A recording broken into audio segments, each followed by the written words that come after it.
The Daily Witness is not just a podcast, but originally started as a gospel newspaper. Trevor Van Vieren Ministries distributes this newspaper free of charge, paid for by partners and friends. If you have not received a copy of this newspaper in your mailbox, feel free to download a copy from our website, www.thedailywitness.co.za. And now, enjoy today's podcast. Welcome to another edition of the Daily Witness podcast, and with me today I have Gideon. Gideon, welcome. Thank you. Thanks for having me. Thank you for coming in. You're Gideon welcome. has got an amazing testimony to tell. Well, we're going to backtrack a little bit. He was minding his own business, and basically his wife served him with divorce papers. He didn't really see it coming. He'll go into more detail about that now. And from there, he chose to fight for. He chose that he's not going to give up. And that's the process that we're going to go into. We're going to dive into that. The little nits and grits, the little wheels that turn, make everything work. Too much of the time, and he wasn't really keen on this. That's why I appreciate him coming. Too much of the time when people are facing situations, their house could be taken away, facing debt, marriage falling apart, or you believing God for a child. Whatever the situation is, you need faith in that situation. You need faith that works, and faith does work. It does work, and it works every time you put it to work. But people, when they give their testimony, it's sort of from a 2D perspective. And you hear about the worst scenario, and then you hear how they prayed twice. It's all very, very vague, and then you hear about this outstanding miracle. And usually, 9 times out of 10, that's not what happens. There's a lot more that's going on behind the scene.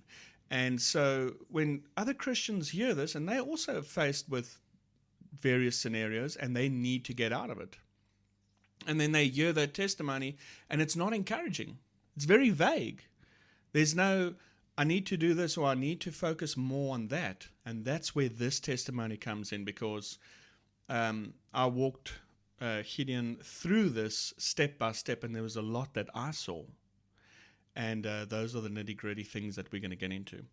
So there is a supernatural side, and there's a natural side of a testimony, okay? Christians usually just tell of the natural side. And a lot of Jesus is left out, and he plays the biggest role. And how does this actually work? Well, when he uses a minister, and it's not just prayer, not everything is just prayer. You got to. There's a lot of little nits and grits that's involved, and so we want to talk about that, and we're going to explain that, and it gives you a better idea of how these things work. So God has given me a heavenly vision for this ministry. You get the fivefold ministry. You get the apostle, you get the prophet, you get the evangelist, you get the pastor and the teacher. Not all pastors are the same. Not all evangelists are the same. Not all prophets are the same. And the same applies to apostles. So this was the heavenly vision that God gave me. What does that mean? That means this is the boundary in which I work. This is my job description. It's supernatural, and it's from 2 Timothy chapter 4. Verse 2, and then we'll skip to verse 5. And he says, "Preach the word, be instant in season, out of season, reprove, rebuke, exhort with all long suffering and doctrine. Do the work of an evangelist, make full proof of your ministry." Now that word exhort, and you're gonna see how that actually plays in this testimony. The word exhort in the natural definition of it means to encourage. So I exhort you to be a better person. That would be, I encourage you to be a better person. But then when Christians are fighting, literally fighting the devil, when the devil comes on the scene, he puts a tremendous amount of pressure, and you're going through a trial which is not sent by God at all. And what happens is that trial is so pressurizing, it's designed to make you fail. The devil wants to steal from you, he wants to kill you, and he wants to destroy everything that you have. That's what he wants to do. So the word exhort in this scripture, I heard another preacher give a really good definition of it, and it's called supernatural encouragement. That means Jesus steps in, and he gives you that supernatural encouragement that just lifts you up, because you're battling against supernatural forces, really dark forces. And in most cases, some people, they don't even know what they're really up against. And so you're going to see how that plays out now. Gideon, welcome again. Thank you for being here. And yeah, hand it over to you. Thank you for having me. Yeah, it's like you said, I was a bit hesitant to share the testimony, purely because when everything started from day one, I always said in the back of my mind that when I come through this, not if I come through this, when I come through this, although I had some doubts, but when I come through this, I would only share this testimony if my wife was on board with it. Yeah. Because I don't want it to ever come across of me bad-mouthing her, or it's a testimony where I could actually get back at her. Because it's not like that. This testimony is purely to show how awesome Jesus has been in the whole situation. Yeah. From day one all the way right through to the end. And still to this day, almost a year and a half later, his hand is still in every situation in my household. So I spoke to my wife about it. She was a little bit hesitant, and I assured her that it's not to embarrass her, because it happened. It wasn't a nice situation for either of us, but I can honestly say that Jesus was there from day one right up until the end, guiding and leading. So this testimony, I hope that it encouraged somebody else, whatever they're facing, and just through the step-by-steps, listening to what we've had to deal with, they can find some encouragement and put some of the stuff into their situation. Yes. So a few years back, got to work, was there for a few hours, and I got a call from my wife, and she asked, could I please come outside to the back? Mm-hmm. And as soon as I got there, she handed me an envelope, and it was divorce papers. It caught me at a surprise, because I didn't. I thought it might come, but it caught me out of the blue that I'm getting these papers now. I was in shock. I said to her, okay, if you can give me a week, and then I'll go over the papers, and then I'll sign it, and I'll give it back to you. But I knew in the back of my mind I wasn't going to sign it. I knew. I knew that. First of all, let me backtrack a bit. That it caught me at a big surprise, because I was very arrogant in the sense, and very prideful, that I always assume that my wife will always be there. Yeah. So I can act like a jerk. I can say what I want. I can do what I want. She'll always be there. Yeah. And that's not the case. No. It's really not the case. Because if you're going to act like that, one day she's going to wake up and she's going to be fed up and say, I didn't sign up for this. Yeah. And that's where it got to me. Because rewinding a bit, growing up, I did have quite a hard life growing up with certain situations and stuff.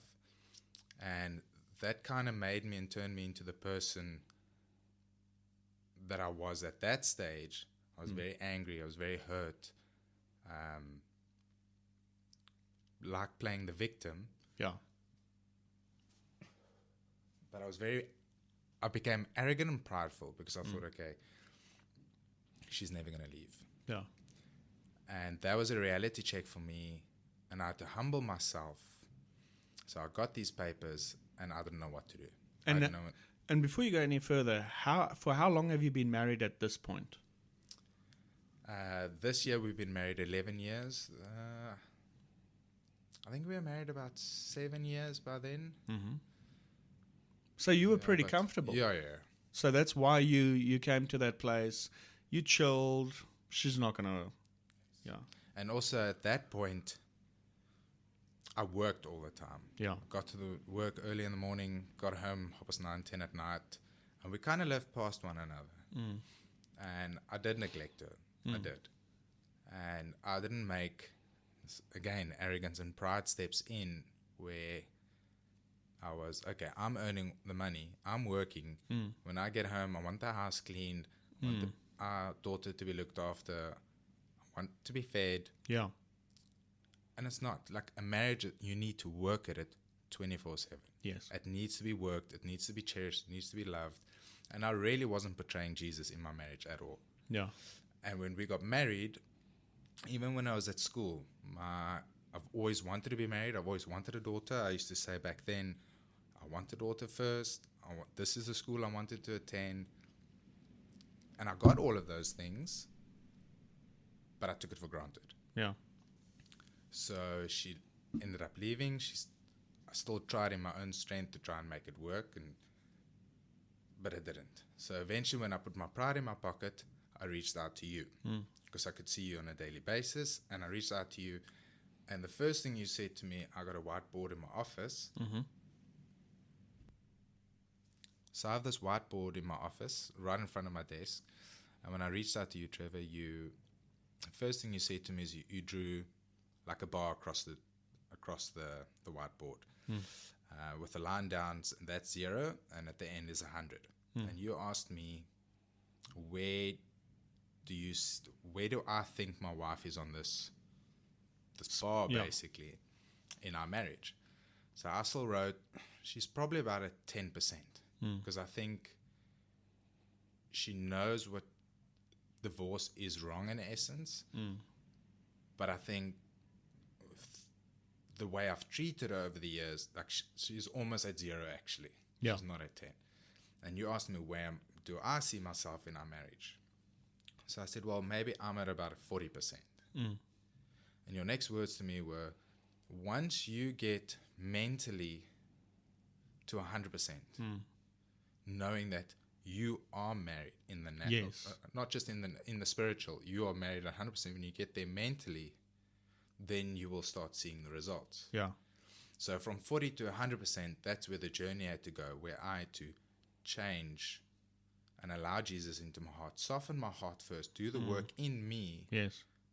so that when she looks at me, she actually sees a genuine change and actually see Jesus in me. And that's what I'm portraying.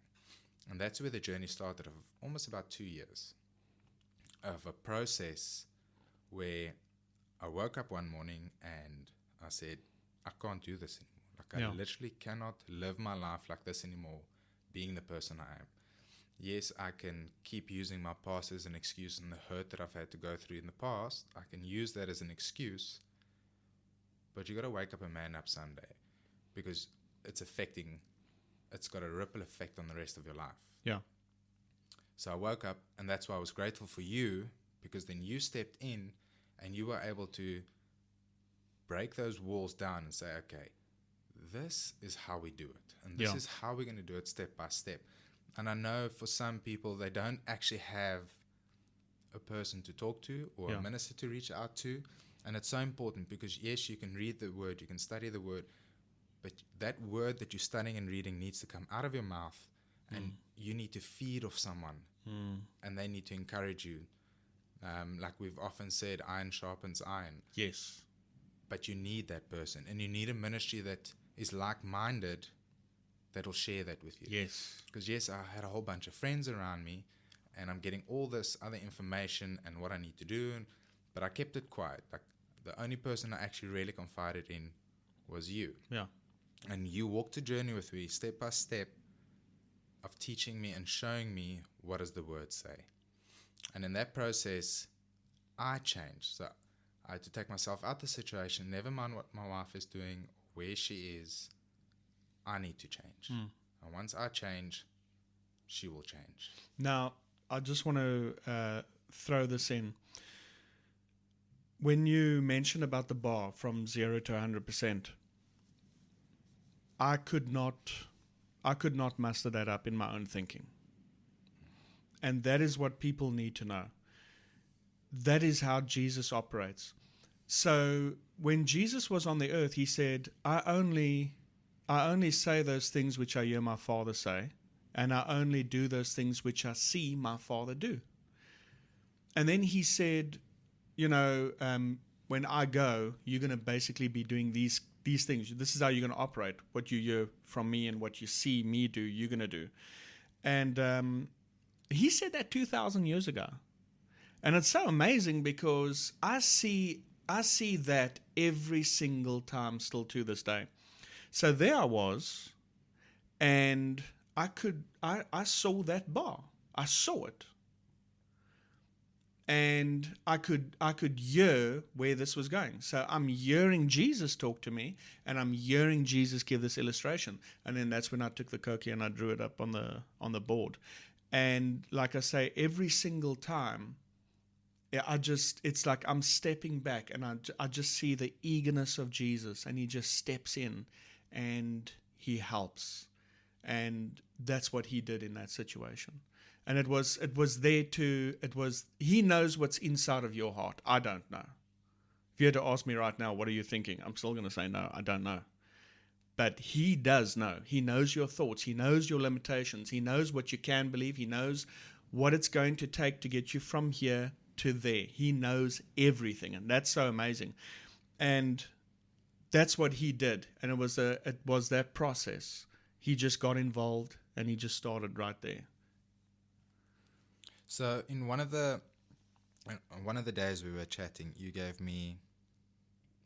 took the Bible out, and you showed me in my situation where Jesus was telling the story of the guy building the house. Yeah. One he built on the sand, and the other one he built on a rock. And in my situation, I had no foundation for my marriage, none whatsoever. We got married very young. 2 years into our marriage, we had a beautiful baby girl, but there was no foundation. But what the story says, when the storm comes, not if it comes, when it comes, yes, obviously the house on the strong foundation, it stood. And you've often said to me, you've been chucked into the deep end now. Yes. Don't be too hard on yourself. But I wanted that end result immediately. Yes. And it doesn't happen that way. Yes. There are some miracles that they do. You pray now, you see the instant miracle.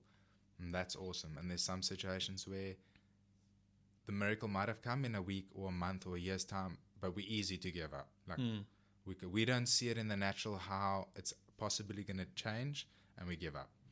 And that was hard for me to condition my mind to see the end result. And that's where you've also stepped in to say you helped and you guided me through the word, through the scripture, to see that end result. Yeah. Because you seeing divorce papers. Correct. You getting the pressure, and it's on you now. What are you gonna do? Correct. So, and I'm trying to get you to look at the end result, and that is a challenge. That's hard. And you were trying to get me to not focus on the situation, but focus on Jesus. Yes. So before we started the chat, last night and this morning, I pictured an artist, and as I came into the studio now, I actually saw this painting with the flowers and stuff. So my point I'm trying to make is, if an artist looks at a painting, just this blank canvas, he actually sees the end result of what it's supposed to look like. Yes. But I'm standing there looking and I'm like, no, there's no picture there. It's a blank canvas. Yes. And when I prayed the first time and we got together and we prayed for the restoration of my marriage, that's what Jesus sees. Yes. He sees the end result. He says, okay, Gideon, you want your marriage restored, whole, and even better than what it was before. That's what I see. Yeah. When I look at you, although your wife doesn't live with you and you're completely separate, and this whole situation just in the natural was a disaster. It was really ugly. It was. But he looks at it and he sees us together. He sees us happy, whole, restored. Yeah. And the same as with an artist. When he looks at, he can see the end result. But when he starts painting that, we still can't see that end result. Like he's doing, I don't know what he's painting. He's painting a vase. Is he painting a flower? Is he painting a man? Because it's all muddled up. Yeah. And that's what this whole process was. It, at some days, seemed so bleak that I wanted to give up. Yeah. Because in the natural, I could possibly not see how this would change. And I was in a fortunate position where I could see you on a daily basis. I could speak to you on a daily basis. We prayed. We went through the scriptures. And on weekends when I didn't see you, your voice notes that you would send me, in that, especially when I'm in my head and I'm alone and I've got no one around me, you need that encouragement. Yeah. And the voice notes came in, and it would just kind of boost me. It would give me that extra energy just to carry on and see it through, because it wasn't nice. No. I mean, a 2-year process. Now looking back at it now at the end, and the way things are now, I would do it all over again. Yeah. Because during this process, take my wife out the picture, I had such an awesome relationship with Jesus in that time. The relationship that I built up with him, because the time you're spending in word and the time you're just spending in prayer with him, it's awesome. Like if I'll do this process over. Like I'll do it over. And it was awesome just to have that intimacy with him. And I think we focus so much on the end result. Yes. And for me as well, my focus was a lot of the time my wife and me trying to do it in my own strength, where I forget about it's actually, I'm doing this to glorify Jesus. Yes. I'm sitting here today sharing the testimony because it's to honor Jesus, nobody else. And when we prayed that first prayer and said, okay, let's come into agreement. We're going to pray the prayer of faith. We're going to believe for your marriage to be restored. We're going to believe for the marriage to be made whole. We're going to believe for your wife to come back home. Did anything change after a week? No, nothing changed. In fact, the more we prayed and the more we got into an agreement, at the worse the situation actually started looking. Yeah. And at some days I stood back and I'm like, why is nothing working? Yes. Like, why is nothing working? And I often got told, saying, but she's got her own free will. Yeah. She's got her own free will. Now that's where the devil is coming in and he's messing with you. Correct. You got to stay on one track. Correct. Now this is where a lot of Christians turn around and say, this is not working. It's not God's will. It's not So God's will. be. Yes. And they want to give up very quickly. And that's not the time. Or, well, this is not working. I need to change things up. I need to do something different. Yes. No, you need to stand. That's what you need to do. And we prayed a good couple of times. We did breakfast and we spoke about these things. And did anything change? No, nothing. Did it seem hopeless? At that time? All the time. Yeah. All the time. And that's what believers need to hear. It seems hopeless.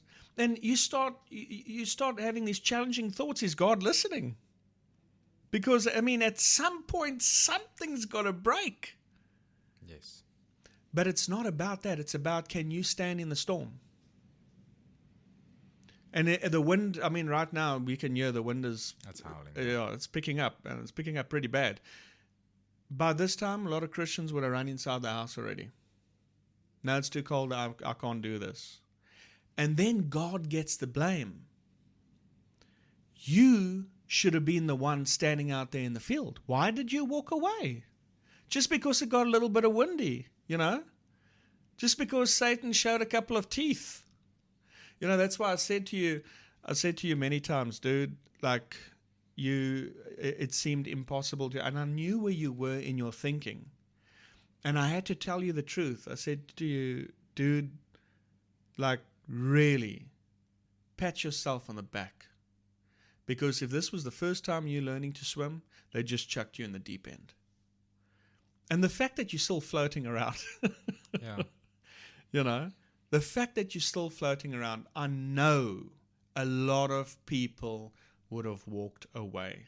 Because, like you said, It gets hard. it gets hard. What did she tell you at one point? I've got free will, you know?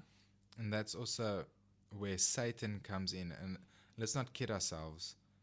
He is deceitful. He is subtle. He's so conniving that even in situations with me, I was thinking, maybe this is a mistake. Yeah. Maybe I should just call it quits. That's what's so subtle about Yes, it. because he makes you believe Yeah. that, listen, this isn't God's. You guys, you got married too young. This is a mistake. Yeah. And even on her side, if I stood back, I could see the situation where he deceived her so much. Yeah. Because all Satan's trying to do is get you away from Jesus. Yeah. He's just trying to put Yeah. a barrier there. And when he gets that barrier high enough, you can't actually see on the other side. Oh, You that's can't. good. Yeah. So he's coming there and he's just trying to cause division. And once he's got that division there, the house is going to fall. The Bible says Yeah. it will fall. Yeah. And I had to. So, yes, my wife had free will. That's 100% will.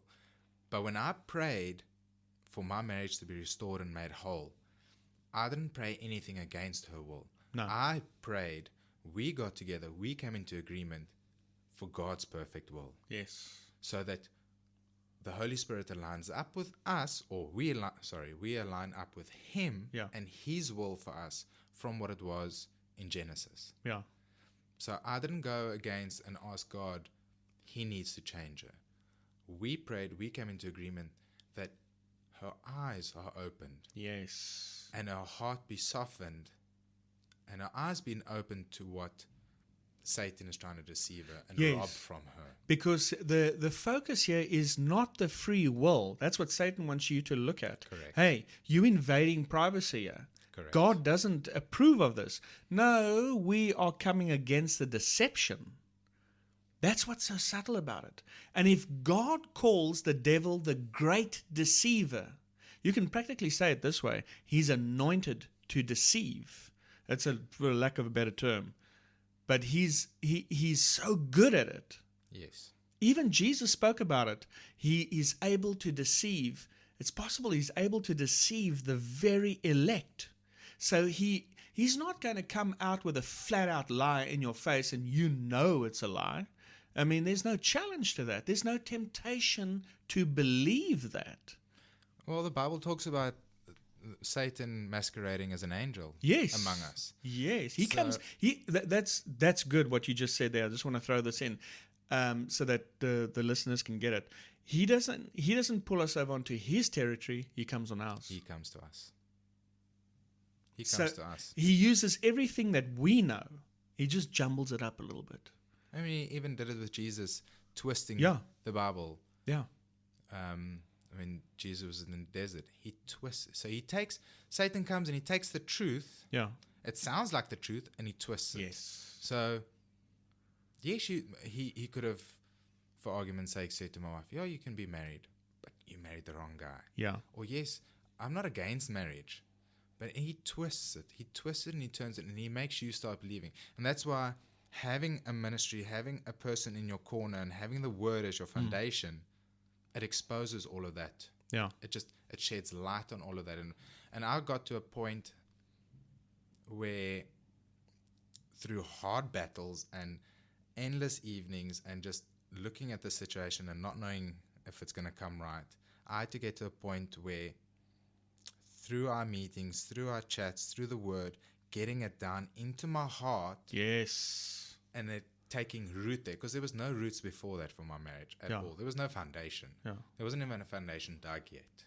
So we had to start from scratch. We had to dig the foundation. Yeah. We had to get all of that stuff.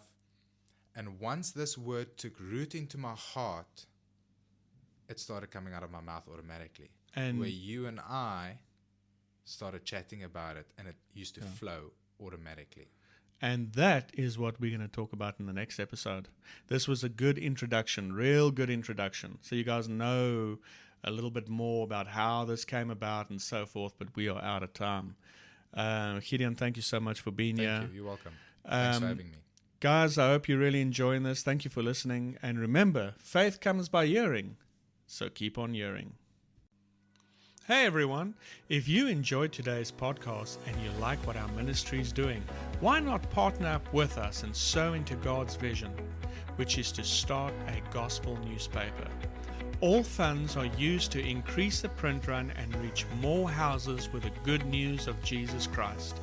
You can sow on our website www.thedailywitness.co.za. There you'll find a tab called Sow into a Vision.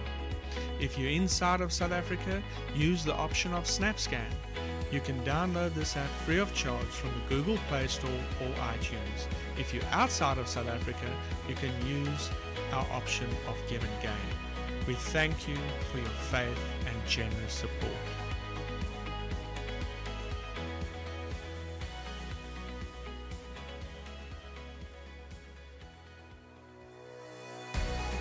If you have enjoyed today's Daily Witness podcast, feel free to let us know by either using our Facebook profile, Trevor Van Vieren Ministries, or by email to newsdesk@thedailywitness.co.za.